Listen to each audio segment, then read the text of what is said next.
Alright guys, so we've got a little bit of news that's just dropped from Outriders on their Twitter page. It's going to be a short and sweet video, straight to the point. They're addressing things like crashes, bug fixes, as well as touching on loot drops and being kicked at the end of expeditions. So let's get straight into this. What's up everyone, and welcome back to another video. My name is Ben Lee. I make multiple videos on Outriders every single week. Tips, tricks, guides, builds, you name it. And I've also started live streaming. It's been going incredibly well and the support has been amazing. So if you guys are interested in that, be sure to go down and hit that subscribe button, also hit that like button. The streaming has been right here on YouTube, so you don't even have to leave the platform. Very convenient. So hit that subscribe button, you'll be able to be notified when I go live. Don't be like Dave here. Come on Dave, you can do it. But with all of that out of the way guys, Outriders Twitter have just dropped this one only moments ago. And as you can see in the patch notes there, end of expeditions kick block implemented. I think this is going to be a really good one for a lot of people that have been trolled by this. It's been really annoying for the whole community and it's just very toxic, so not being able to do it I think is a really good move. Next up we have crash fixes and minor bug fixes. So let's dive a little bit deeper. Alright, so patch notes.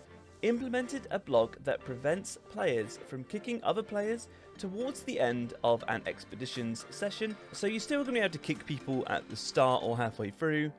This will still be useful in case you get someone who just goes AFK or is really not helping you out at all. You'll still be able to get rid of them then, but as soon as you get towards the end of an expedition, you can no longer kick someone.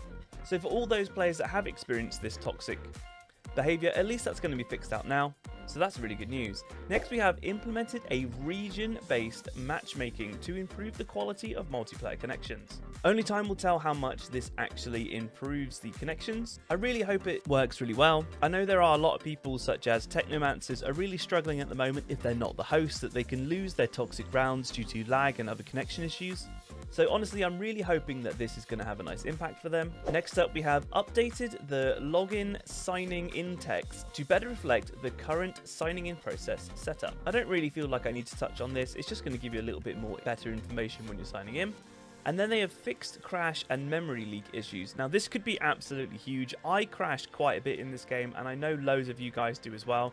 So we'll see just how much of an impact it has. It's obviously very frustrating, especially for someone like me who's streaming and then mid-stream the game crashes and I have to reload it back up and everybody has to wait for it. It's very annoying. But yeah, we'll just see how much of an impact it has, but I'm quite excited for this one. And then they say down here, players can expect more frequent updates as we look to make the best possible Outriders experience. This is quite cool because they did have, if I just scroll down here, the Dev News Thursday, which I touched on in a different video. And the fact that the devs are now going to be bringing out news every single Thursday at an absolute minimum, which is really, really cool. And it means that I'll be able to give you guys videos like this every single Thursday to just update you on what's going on. If I just scroll down a little bit further, we have here, we are also making good progress on identifying and resolving outstanding sign-in issues, particularly on Xbox. So yeah, so any of you Xbox players out there, I know there are a few that are in the channel. This is just good to hear. I just like the fact that they've just updated it, saying that they are making some good progress, so that's quite nice. And then this is something that I really quite like, right? So currently we are also testing out some legendary drop rate changes with the intention to make them less frustrating and more satisfying. We will share further information on these potential changes when we can. So obviously they've set them as potential changes, and I know there was a post recently by the community manager who listed out loads of different potential issues that there could be with drop rates and said it's not that black and white.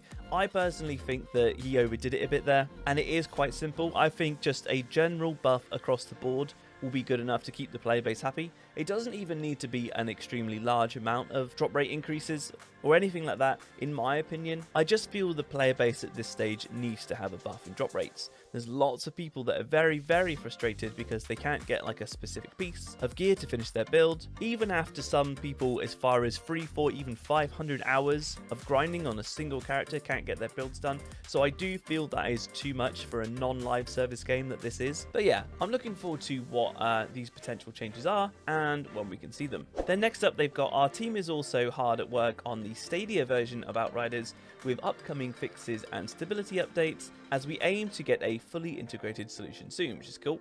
And now scrolling down just a little bit further, we have here, we are investigating continued reports of player survivability issues. As we previously explained in our recent latest news and known issues blog post, we are looking to explain in the near future some of the deeper mechanics at play with Outriders. So yeah, I'm quite actually looking forward to seeing the in-depth information on this. They mentioned things like spike damage and invincibility, which are hidden mechanics, so I'm quite interested to see what this is. And then finally, we are also testing out some initial player buffs, and we will share news of these potential changes when they go live. So this is really good, right? That they're actually putting in player buffs, because we've seen a lot of nerfs and there hasn't been that many buffs around this game. I really hope that they not only just buff players, but that they actually look at some of the mods in the game that don't get used and they change them and buff them so that they can actually be used in more meta style builds. There is far too many of them to go through here and now, but there are a lot of mods in this game that if they get buffed up could actually be really quite decent. Alright, and the last little bit of information they have here is other tracked issues currently undergoing investigation can be found at the latest news and known issues thread, which is linked below, and our next patch is already underway and we will share more news of it as soon as we have tangible release details. Alright guys, so not too much to go through there. Just a little bit of information on players getting kicked at the end of expeditions, some bug and crash fixes, and a little bit of extra details when signing in, as well as the matchmaking improvements. So test that and let me know how that goes in the comments below. And also, what do you think of these notes in general? Even though this isn't the biggest patch, do you still think it's a good one? For me personally, I'm really interested in the future updates with the legendary drop rate changes and what they're going to do there. Obviously, they've stated they're going to make them less frustrating and more satisfying, so that could be really cool. So let's just wait and see what comes out there. Also with the buffs, this could be really cool. So again, we'll just have to wait and see what happens. And the survivability issues, they're still going into the damage mitigation bug. Some people for me have said it's been fixed now with the last patch. Other people have said it hasn't changed. So again, it's just another case of waiting and see what happens. If you like this video, then please give it a like and consider subscribing. I do stream right here on YouTube, nice and convenient, so you don't even need to leave the platform. We will be doing either storm carries as well as CT viewer runs, which are very popular. So if you want to be notified when I go live, hit the sub button and make sure to turn on that notification bell. As well as all that, guys, I do have a Discord that's got over 260 members in now, which is absolutely amazing.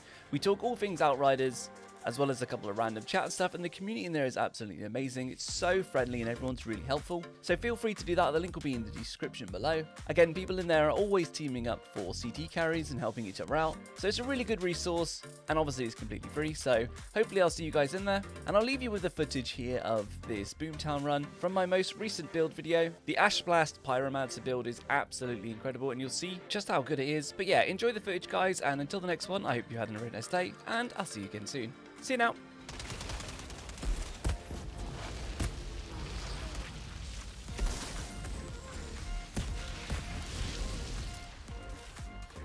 the hell is that noise?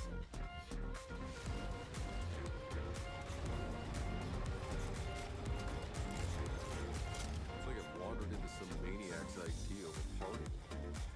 Look at that. There's a pod here.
Bandit leader's taken care of.